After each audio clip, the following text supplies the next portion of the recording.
রাজধানীর কারওয়ান বাজারে mobile phone ব্যবসায়ীদের সঙ্গে পুলিশের ধাওয়া পাল্টা ধাওয়া হয়েছে। ব্যবসায়ীরা রাস্তা অবরোধের চেষ্টা করলে পুলিশ বাধা দেয়। সে সময় দুপক্ষের মধ্যে ধাওয়া পাল্টা ধাওয়া হয়।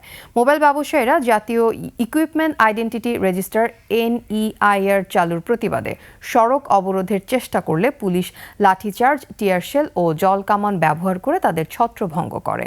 এখনও উত্তেজনা বিরাজ করছে। ঘটনাস্থলে উপস্থিত হয়েছে সেনাবাহিনীর সদস্যরা। দুপুর 12টার দিকে কারওয়ান বাজার মোড়ে যানবাহন চলাচল শুরু হয়। আন্দোলনকারীরা বর্তমানে বসুন্ধরা সিটি শপিং মলের সামনে অবস্থান করছেন।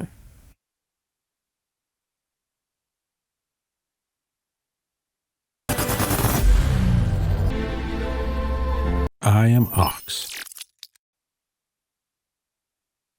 বিটিআরসি ভবন আমরা ব্যবসায়ীরা ভাঙি নাই, আমরা সন্ত্রাসী, চাঁদাবাজ বা ক্রিকেটার না। আমাদের যে ব্যবসায়ীদেরকে গ্রেফতার করা হয়েছে অবিলম্বে ওদের মুক্তি চাই, তৈয়বের পদত্যাগ চাই এবং ত্রুটিপূর্ণ NEIR বাস্তবায়ন বন্ধ করতে হবে। এই ব্যবসার সাথে আমরা 2.5 থেকে 3 লাখ দোকানদার জড়িত এবং যেই দোকানের মধ্যে অলমোস্ট 10 থেকে 12 লাখ কর্মচারীর জীবন ব্যবস্থা হয়, তাদের জীবনের জীবিকা এই পুরো ব্যবসার উপর নির্ভরশীল।